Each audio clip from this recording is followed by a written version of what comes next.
recently when it was abandoned. My brother took me on it once, and I must have been 4.5, 5 years old, just before it closed. And I really didn't remember it, and then when Jim and I started going through these volumes of material that a few local collectors had, especially on the west end near Lyle Avenue, it came to me, and I was like, wow, I do remember this. And I do remember my brother taking me downtown to visit my grandmother, where I don't know if she was working or at a restaurant or whatever, but you know, it was always a curiosity. So that by the time I got out of grammar school and into high school, it was just somewhere where people would go to hang out and maybe get in trouble, or you know, it became kind of a place you wanted to avoid. At least I did at that time. And but it just intrigued everybody. It was just so unique to have a city this size to have a subway, even though the subway itself was only about a mile underground. It's a real curiosity. So. Well, thank you, gentlemen. And the next question for both Jim and Fred involved with the film. Can you tell us a little bit about what it was like to pull together the material of the film to get the? Did you have any difficulty getting some of the material? What was it like getting the material for the film? We had very little difficulty. I'll let Jim tell a little bit about it, but we were blessed to have some folks. I call it a blessing, and I wouldn't call it a curse, but I mean, we had the opposite of difficulty. We got a $15,000 grant from the city to make, and other people got the grant too, to make short documentaries about the history and culture of Rochester. And well, Fred and I were roommates in New York City. He said he came down to New York to be an intern in an animation studio, which he now owns. And one day, I don't know if we were on the New York City subway, he said to me that Rochester once had a subway, and I'd been here, and it seemed incredible, but... He thought I was lying. I imagine... He never believed me. Yeah, well, you know, 25 years later. But I imagine a New York City style subway, but I moved up here eventually. I moved to Ravine Avenue in the Edgerton neighborhood, and at the end of the road west of Dewey Avenue, there was this long vacant lot, and I asked Fred, well, what's that? And he said, that's the subway I told you about, knucklehead.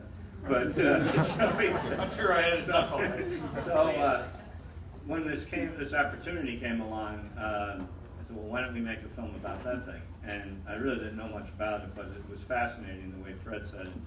So we said, well, $15,000 and film math back then, we'll make a 15-minute movie. If we're lucky, we'll find some old pictures at the library. Maybe some people have some home movies or something. And especially Fred, I should have known, since his dad worked for Kodak and got free 16mm home movie film, and you know, and developing, and that there was, it was like we were dropped from heaven on all these subway lovers, you know, that had filmed miles and miles of film on the subway. And it was only 9.5 miles long, so when you watch the film, if the narrator is talking about a specific place, that's the place. We really didn't have to fake anything except the construction of the Court Street station, and we faked it because somebody told us they found the film and it was nitrate film and they burned it. So we knew we didn't have to look for it anymore, but there were like subway museums in people's basements. There was like perfectly archived film and photographs. Everything was cataloged.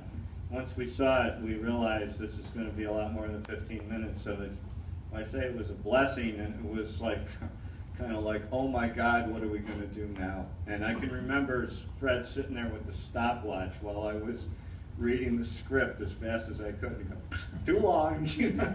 And it, you know, instead of a 15-minute film, it was a 45-minute film, and that's why the credits are so long. And this was like really a labor of love, not just from us, but many, many, many people in this area, and if we had made it a few years later, these gentlemen would not be in the movie. They passed away within the Harry Beach, who drove the last car, turned out to be my mother and father's best friend's father, and I didn't even know it at the time.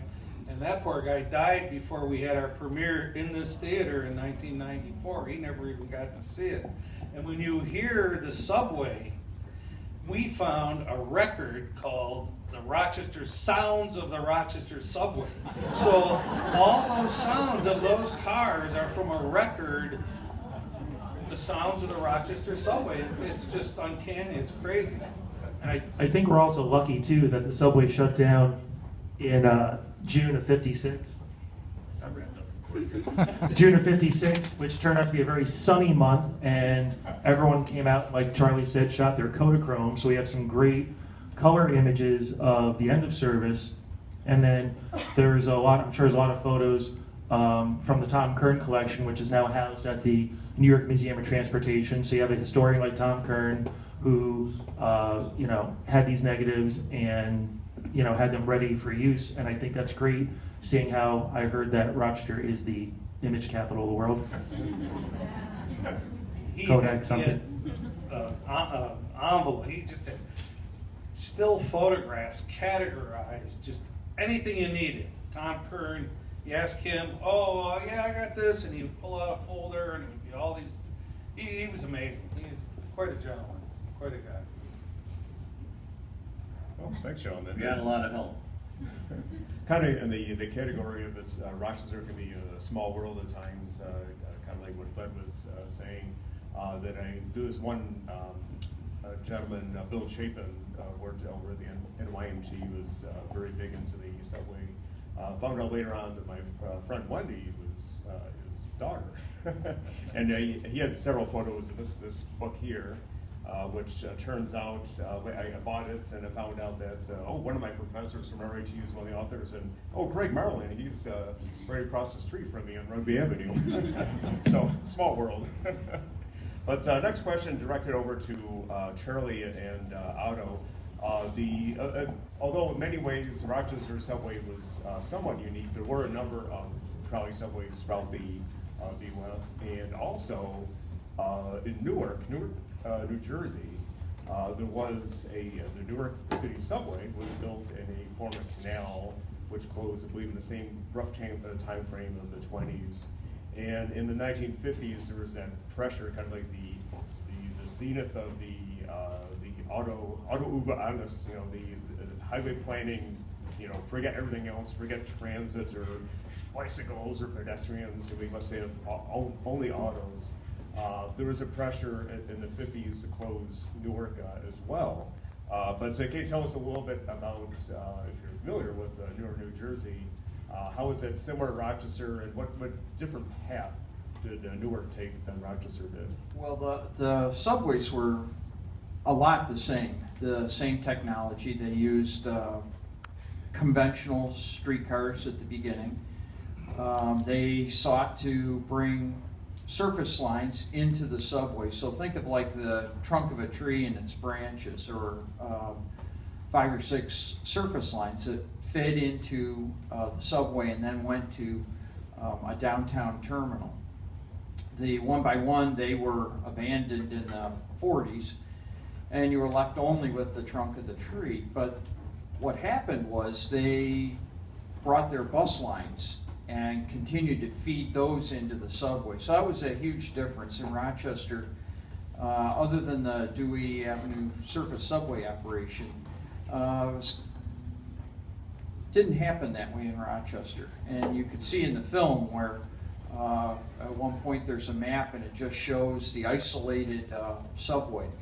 The other difference was Newark was, and still is, only a passenger venue, whereas Rochester Subway, it was a connecting railroad for the steam railroads. That was a very, very vital part of the Rochester subway. So they both had a pathway to survival, but I think that what Newark did that ensured that they survived was they upgraded their cars at that critical moment In the early 50s, there were streamlined streetcars and modern technology that were coming on the used car market, but in very good condition. And Newark bought 30 cars from the system in Minneapolis and St. Paul. Can I add into that? Oh, yeah. That's a good story. So we're talking about the subway in Newark, New Jersey, and the proposal, I'm drawing off the cuff here, but I think the numbers they were using in the newspaper, this is like 1955 or something, they're saying, oh, we can just pave this subway for $1 million. Well, fortunately, they found this fleet of used cars in Minneapolis for $500,000. So they're like, guess we'll keep the subway. But here was the kicker. Minneapolis had bought these, they're called PCC cars, it stands for President's Conference Committee. It was a streamlined car, many of them are still used today. Minneapolis had just bought their fleet brand new in 1948, maybe earlier, something like that. And then a bus company came in, systematically shut down the streetcar lines. So you had these brand new streetcars, you know, modern cars ready to go. Newark snapped them up and they continued to use them. They didn't retire them until 2001. The reason they retired them, because by this time the state took over, Jersey Transit rebuilt the whole line to modern light rail standards, expanded the subway in Newark. So the terminal of the Newark subway was in Newark, New Jersey at Newark Penn Station. So you have your Amtrak, your commuter lines, and also the PATH train that goes under the Hudson River. Well, they expanded the subway to reach the other railroad terminal across town, Lackawanna Broad Street Station. So now you had this subway conduit now connecting two terminals and a new sports arena and some other downtown stuff, and like all other, like a lot of other cities, new attractions coming downtown because you have this streetcar line, this light rail line. So that's how the Newark subway found its path to salvation, because fortunately in 1955 someone found a bargain basement price on used streetcars. Another example of subways built in canals, it's not just Rochester, it's not just Newark, Cincinnati, Ohio. The Miami Valley Canal was abandoned. They said, hey, let's build, same thing, they wanted to build a heavier, more like a rapid transit, more like a New York City subway style subway system. And the kicker was they started building this line, they got the tunnels built, they got the stations built, and then the Depression, and then they couldn't get another bond passed to build track or wire or anything else. So you had this whole infrastructure built, and they never followed up on it, and then as the years dragged on, it was clear it was never going to get built.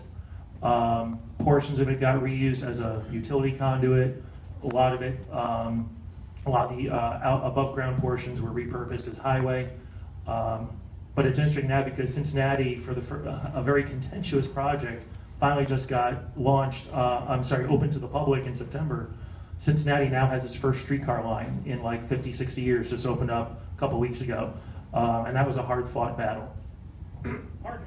I actually rode the PCC cars in Newark in the 70s. My dad worked with it. I just wanted to say that. And I got to ride the Newark cars before they went away too, and it's a great ride, and it was almost a carbon copy of the Rochester Subway because you had a single car operation, the cars just sped through the tunnels, and it was just a great thing because it was one of these things where if there was no one at the station, they kept going. If you didn't ring the call button, they just kept going. So you could fly from one end of the system to the other. And I just imagine just being in the tunnel and having the windows open, just hearing all the noises. This is what Rochester had to be like. It was just amazing. And also I believe that one of the New Jersey Transit PCC cars is now over at the NYMT. Well, I think Charlie can talk about Yes. that. Well, yeah, for the music to your ears, if you're at a museum with trolleys is, and I got to hear this, get a phone call on how would you like a free working streetcar? And you can't say no. So one of the cars was made available to us, and actually I had my choice of 4 of them, and I happened to have, and it took me a while to figure this out, I had a picture, color slide, of car 326 in Minneapolis, and I thought, didn't that become car 7? Looked it up, yep, and that was one of the ones in the list of 4 cars. So I figured, well, that's as good a reason as any. I actually have a slide of it. before it was changed to car 7. And you just put in the car bar a couple weeks ago, right? That's right. We got the car in 2014, but it took us the last 3 years basically to build track, put in a door, electrify the track, and then put the car inside where it could be restored. So we're hoping that that will be a new attraction in a year or two on the trolley railroad there. Can I talk about car 60 real quick while we're talking about subway Sure. cars? Well, I was going to kind of like segue, and maybe it's a good segue to the next question, is that what are some of the remnants of the old subway in terms of like portions of stations, railings, along maybe like Goodman and 490? Is there whatever happens to car 6? Yeah, there's a lot of pieces of the subway still around. And I want to thank Charlie for getting car 7. I always liked car 7 from the Newark subway because the Newark City subway was Route 7, and it just kind of really clicked in my little OCD brain. Yeah, no, I love car 7. My other favorite car is car number 1 because it's number 1, and we can just go on my OCD all day long. But you want to hear about the Rochester subway, and so this film told you that car 60 is in a shed in Albany and no plans for restoration. Well, since that time, that car was donated to my museum in 1956 when Rochester Transit shut down the subway. And at the time, my group didn't have a physical museum, so we saved the car, and then right away we found a home for it at Rail City Museum, which was an attraction up in Deer Creek, north of Oswego, near Pulaski. First railroad museum, one of the first railroad museums in America. I went there. I think a lot of folks visited. It was one of the first railroad museums around, and so the car was there for a number of years. Then in 1968, the state came calling, and they borrowed the car. They were going to use it in the new state museum they're building in Albany, and that never happened. So they just built a shed around it, and it sat in a throughway maintenance lot for about 30 years. And then in those intervening years, we established our museum in Rush, and we actually built our own railroad. And we were running trains and open to the public, and we said, hey, don't we own that? So long story short, we had to campaign with the state because the state's like, we've accessioned it into our collection. It's like, you can't, it's not yours. Yes, it is. It was given to us. Well, it's not yours. So this started 2 years of back and forth, finding all the paperwork to prove that yes, the car was given to ours. You cannot accession it. It is not yours. We got it back in 1998. It went to our brand new restoration shop. A bunch of our volunteers started working on it, took it apart, and they all dropped dead. No correlation. It just kind of, the car's, car's not haunted or anything, but it did kill one motorman, as you saw in the footage. That was car 60 that killed the motorman. Man, are we going really far in this one. The point that we have the car in our restoration shop. If you come visit our museum, you can see the car in our shop. We've actually just started a campaign because we've been working on reactivating a lot of projects and finishing old ones. And car 60 in its taken apart phase is not really attractive, nor is it doing any good to the car. And nor is it doing anything good for you because you can't enjoy it. So we're working on reassembling the car, doing a cosmetic restoration. I handed out some information. I think some of you are holding it, has information about car 60 and its history and how we're trying to put it back together. We recently spent about $6,000 replacing a critical piece of metal in the car that'll help support the roof, because for as old as this car is, it was built 100 years ago in 1916. It's a unibody car. It's a very modern construction car. Unfortunately, the more pieces you take off it, the weaker it gets. So we're trying to reverse that and put more pieces on. Unfortunately, 100-year-old steel needs replacing. So the next phase of our restoration is about $8,000 worth of sheet metal work to replace the sides, and then we'll be working on the roof, and then we get to do fun stuff like put windows and doors and seats back in it. But you can come see the car when we're open, and it's in our restoration shop. We're happy to show it to you. It is the last surviving Rochester Subway passenger car, as mentioned in the film. And DeWain mentioned, what other pieces are still visible of the subway. Clearly, if you look at Google Earth, you can see the swath of land to the northwest, still largely undeveloped. There's your subway right-of-way.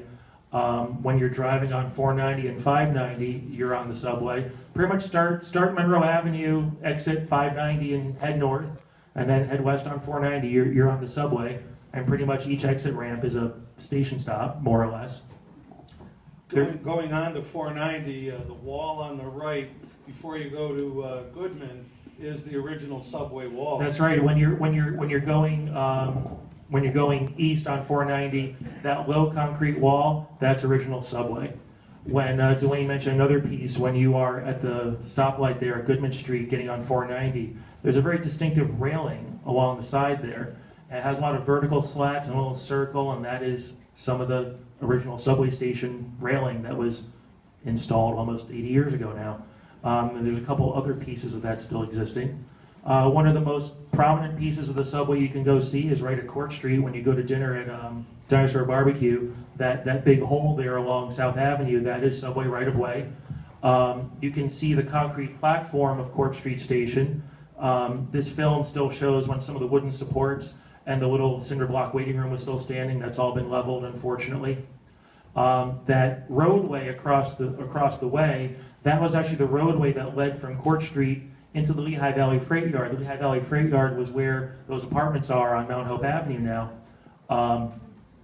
But that roadway actually predates the subway. You have to imagine that pit where Court Street Station is was flooded and part of the Erie Canal. And that roadway was Erie Canal, dates from the Erie Canal days.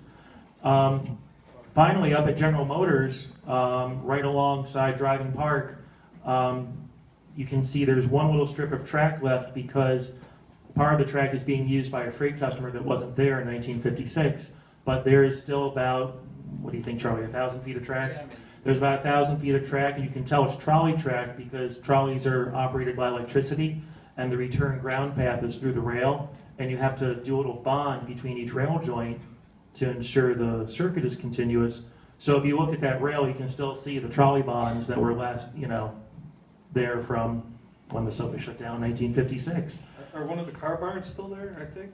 This kills me. The car barn was still at General Motors. It was on General Motors property, and in the intervening 50 years, General Motors grew and took over all the old subway yard property. The car barns were tore down 2012, 2013, like very recently. Yeah. And it was one of those things where I've only been back in town for a few years now. I'm like, I need to get up there and take a picture, and I need to get up. This is why us historians always say, shoot it now, because you never know when you're one step ahead of the wrecking ball. Well, speaking of shooting it now, give you an idea of the sort of sometimes clandestine filmmaking that Fred and I did. I drove to Albany when there were, I don't know if this is on.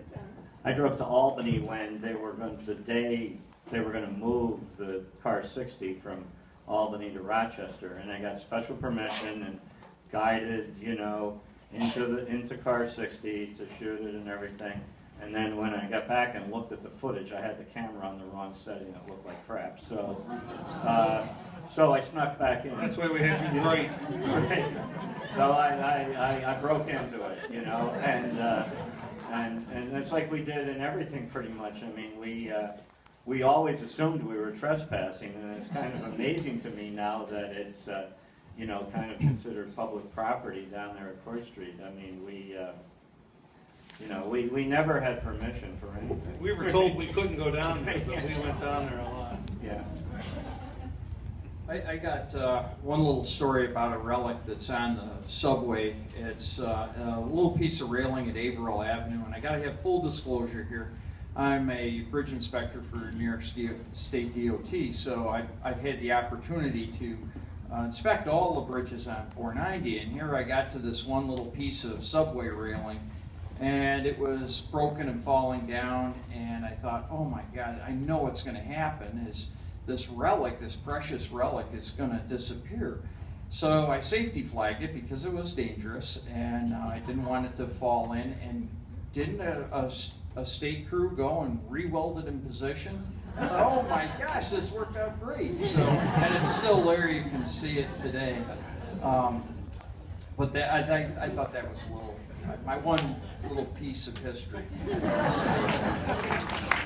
I think there's another piece Charlie could tell us about real quick. The guy in Ohio who called you up one day with a bunch of signs. Oh yeah, that's a good one.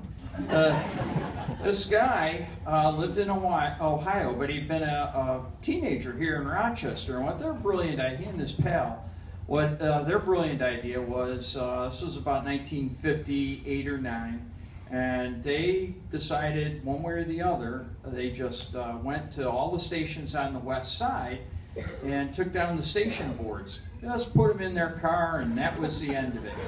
And they ended up going to, when this guy moved to Ohio, the signs went with them. And one day, I don't know if it was remorse or it just took up too much space, he called up New York Museum of Transportation and said, hey, how would you like some real subway signs? And so you'll see those hanging in the hay barn where we have all the other displays. So lucky for us, it's at least half the signs are up on display. Well, thanks.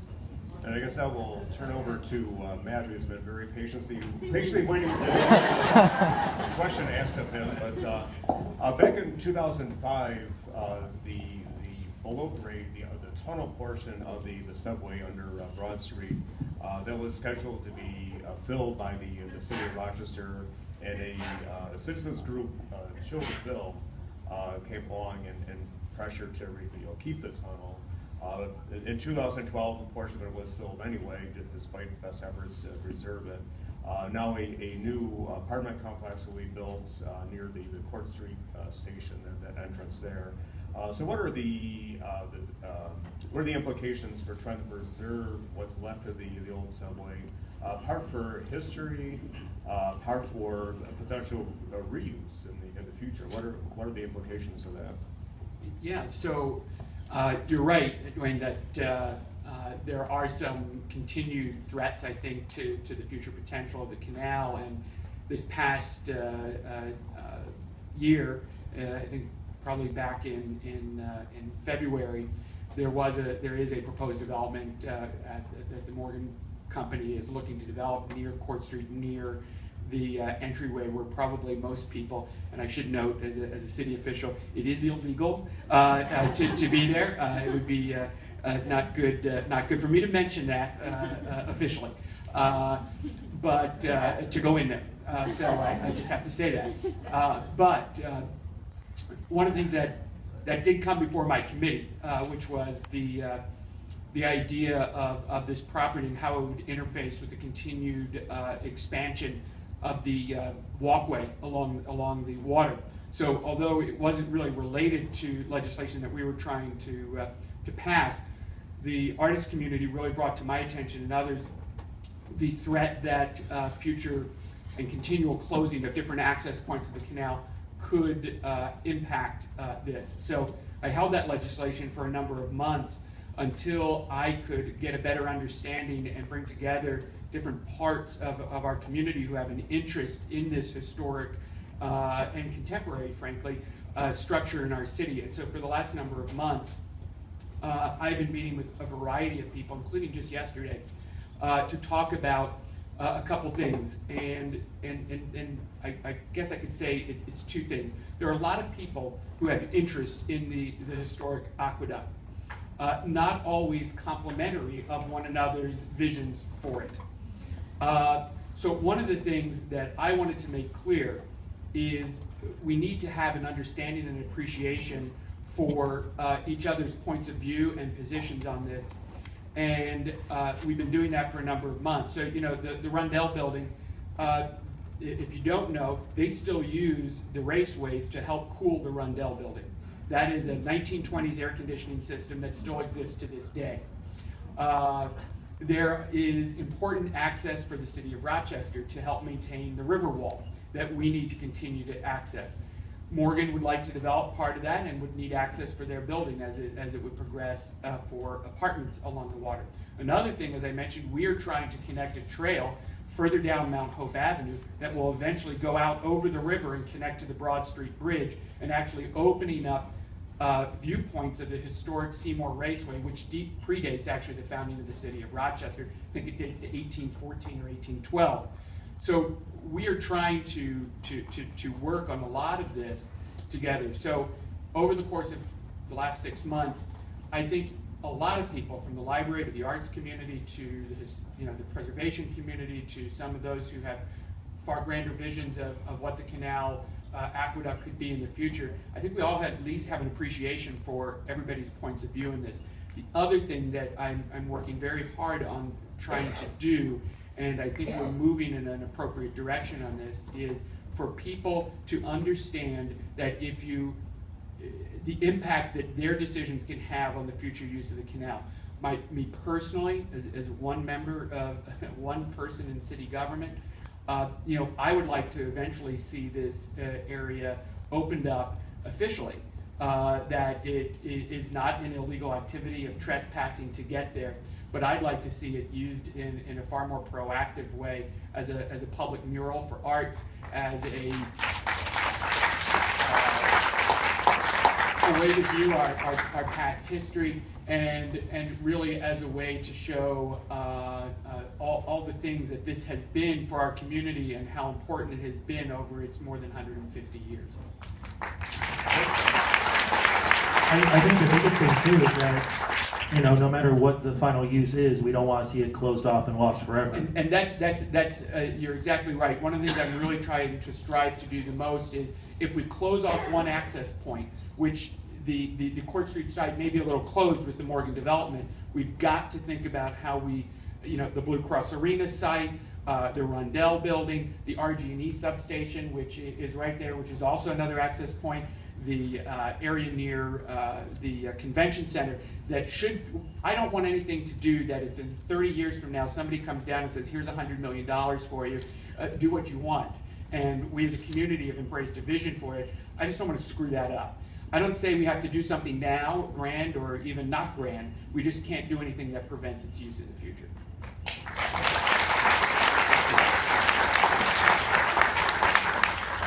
Kind of segueing into the next couple of questions here, which can be directed to Matt, but also really anyone else wants to chime in.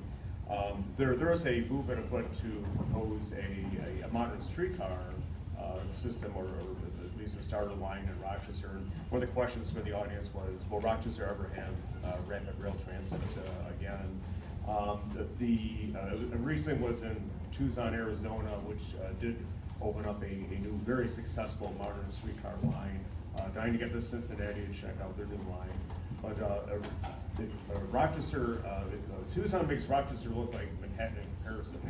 Where, a lot of people say, well, Rochester's too small. I mean, look at Tucson. It's really a much smaller field than Rochester. The question for you guys is, what would it take to get real serious discussion, real serious consideration from our leaders to move forward with the future for streetcar or any other form of rail transit in Rochester? Yeah, I can certainly start this. I mean, the first thing that it takes is political will. I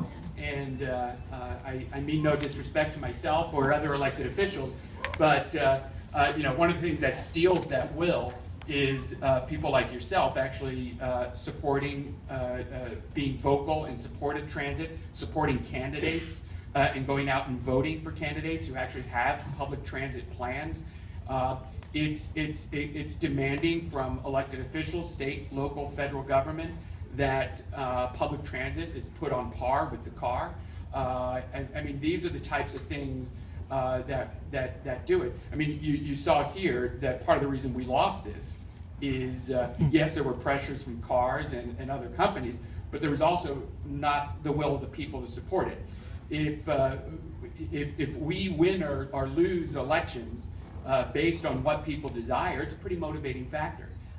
Most people want to keep their jobs, whether you're a city council member or you're a trolley conductor. You want to keep your job, and you listen to your bosses, and you take direction from your bosses, and they help set priorities, no matter what job you have.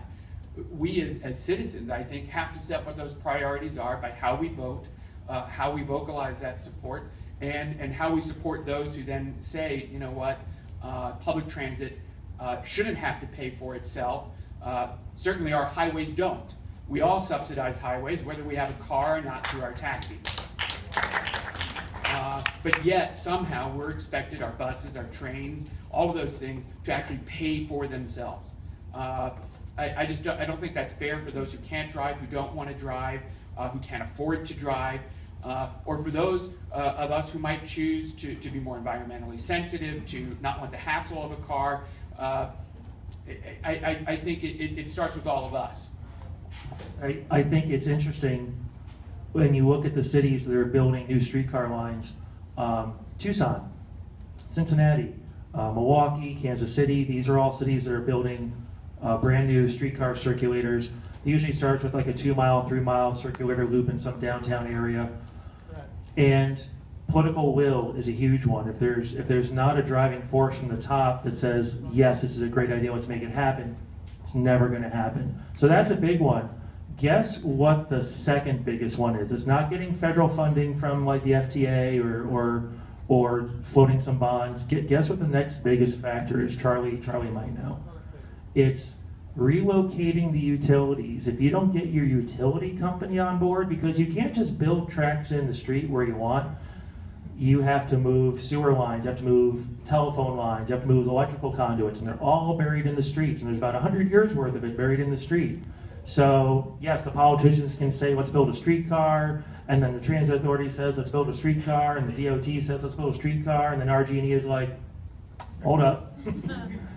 And then the biggest debate is not where the funding for the streetcar is going to be, it's who's going to pay for the relocation of utilities. So really, yes, political will is the first step. The second step, start campaigning RG&E and have them tell you what it's going to cost to move utilities from Main Street or wherever a streetcar line be proposed. But that's, no one ever thinks of that. I think, oh, we'll just get some money and get the transit authority, and no, there's a lot of other factors too. Never mind, the political will. But I think the biggest thing too is that transportation shapes your community, right? And if you look at how we have transportation in the city, I think RTS does a pretty okay job of operating a bus system. I mean, we're the 3rd largest city in the state. We have a pretty decent transit authority. They just built a nice little transit facility downtown. These are all great steps to having a transit system, but having a transit system doesn't mean relying on one form of transportation. I am super spoiled having grown up in New York and having commuter trains and having subways and even having buses and boats and everything all working together. And then you talk about even New York City building more bike lanes and having more pedestrian-friendly areas. Everything works together. It's not giving priority over one mode or the other. It's having everything work together. So whether we decide we're going to, have express bus service or a new streetcar line or a network of bike trails, it has to start, how do you want the transportation to shape your community? I'm sorry, has something to add to this. Our duly noted representative from the DOT. Well, one thing I would point out is that you don't have to reinvent the wheel here. The technology is all there that could be used for street railways. In fact, I'm giving a talk next month on that to a convention of engineers for New York State DOT.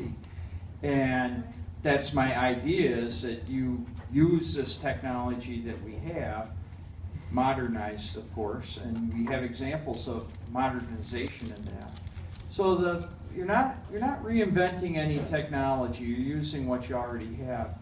The other point I wanted to make was that Rochester is at a little bit of a disadvantage with that, because the highway system was created with the idea that Rochester would grow more than it has. And it's the expressway system, it's famous for being well suited to this city. It's about right. You don't have anywhere that you can't get within 25 minutes. I came here by expressway today from my home in Fairport. So, and it was a quick ride. The other day I made it up to Rochester Yacht Club and back in less than an hour without too much speeding. And it was a little. But I just wanted to point that out. Those are some real life factors that go on. So I do agree, though, with everybody else here that it's got to be integrated. It's got to be working together and serving a decent purpose. So I'm sure there's a possibility of that. If one of the things I liked about NYMT was there was a test bed right there. The desire was to build a streetcar system. It's running, it's functioning, it's a mile long. So it's a test bed for these ideas, and it wasn't too hard to build. Only took 20 years. So 20 years of volunteer labor. I had 20 years of volunteer labor. So I'm glad it's just about built. So Thanks. We'll have our last question, unless anyone else has any additional burning questions. Another question from the audience was, how do we stimulate the use of public transportation in a car culture? Leave it open to anyone who wants to chime in. I think we're trying to do some of it here. Is that again? I think it's dedicated bike lanes. It's ensuring that our transit system works a little bit more efficiently than it has. You know, I think you're right in that it is very easy to get around here, which tends to be one of the real pressures of public transit. Is it's a pain in the rear to get around by car. So that's built, and it's why you're seeing Los Angeles, shockingly, investing so much money in public transportation right now, because finally, after 40 years of sitting on the freeway, people are saying, you know, maybe we should take a train somewhere. And so I think you're seeing some of that pressure. But you know, one of the things I'm hoping we're going to launch later this year is sort of like the city bike system in New York, where we have some of those available in downtown Rochester and other parts and neighborhoods in our community. So I think it's starting to try to make the car less easy to use. I'll say that in front of a city audience. But it's also trying to make other forms of transportation simple as well, in my opinion. won't it be interesting too to see Rochester now is one of about 4 or 5 cities that has decided to abandon an expressway. And I don't know how I feel. I inspected all those bridges. They were in terrible shape. We put, the DOT sank a lot of money into them and even built a new one, and now it's going to be torn down. So, but I just as a citizen, I'm going to be interested to see how that plays out. That, I think, is, I noticed just driving in, I purposely drove in on Union Street, and I saw there were a lot of bike lanes in that. So I'll be interested. I'm an interested observer. One thing I should mention, similar, I think, in what you're saying is one of the first votes I actually took when I became a council member in 2010 was actually to approve the street plan for East Avenue, which was to take East Avenue from the inner loop to the city line from a 4-lane highway, basically into a 2-lane road that had parking and bike lanes and those sorts of things. And it was also my first experience, and I voted for it because I thought it was the right thing to do. I talked to enough people who were trying to live along East Avenue who said, you know, this is a hell of a thing to live along a highway.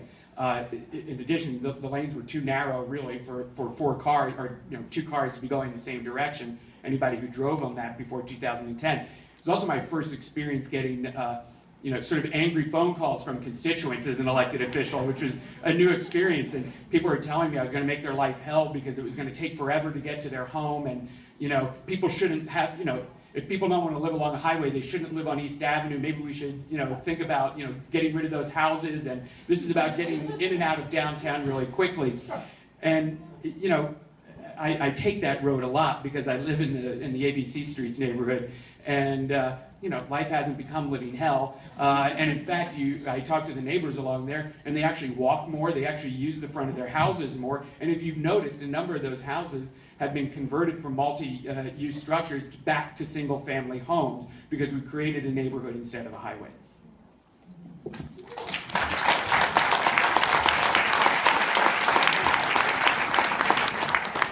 To encourage more people to use transit, you have to make it attractive. And how do you make it attractive when everyone is so used to getting around in 20 minutes or less? I asked a friend of mine who lives in Fairport, I'm like, if I ran an express bus every 20 minutes from Fairport during rush hour, it went downtown or, wherever you work, would you take it? He's like, no. I'm like, why not? He's like, because it's a bus. And it's like, and we all laugh. I grew up riding buses, sometimes because I had to, sometimes because I wanted to. No, because we have to. And, part of it is like, how do you get rid of the stigma of the bus? And I think one of the things that also worries people about buses in general is that they're vehicles, just like your car. They share the roads that we share. They're subject to the same weather that you encounter, and that's why buses are always kind of like a hard thing to sell to people, especially if you're going to ride long distances, say, God forbid, from Fairport to Rochester on a bus. Can you imagine that? I wouldn't do that. But in all seriousness, this is where rail transit comes in, and you know, you mentioned rail transit to some people, and you know, like, it's too expensive, it'll never work, it'll never make its money back, and never, it can't, no, never. And yes, there is an initial cost to building rail from scratch, especially since you tore out the right-of-way 60 years ago. But what makes rail attractive is the fact that it's on rails.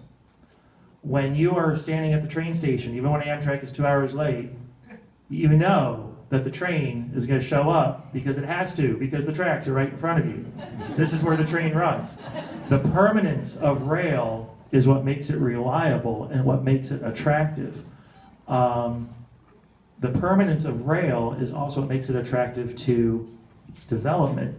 And development is the investment that helps to pay for transit improvements. So if you have whoever, the city, the transit authority, whoever makes the investment in the rail infrastructure, you're demonstrating to the citizens, to the investors, hey, they're serious. They just put all this investment in infrastructure. Let me build a 200-unit apartment building here. Let me build a hotel here. These are the investments that pay for rail. So when someone tells you that rail doesn't pay for itself, I can show you the statistics for every city that's built a rail system where what they spend, they get back 200 to 300% in like investments. And you're saying, okay, that's great for the real estate investor. What does that do for me? It gives you a place to live, it gives you a place to shop, to eat. That's what it does for you. And also, you don't have to worry about parking and driving in our wonderful Rochester weather, and that's all I have to say about that.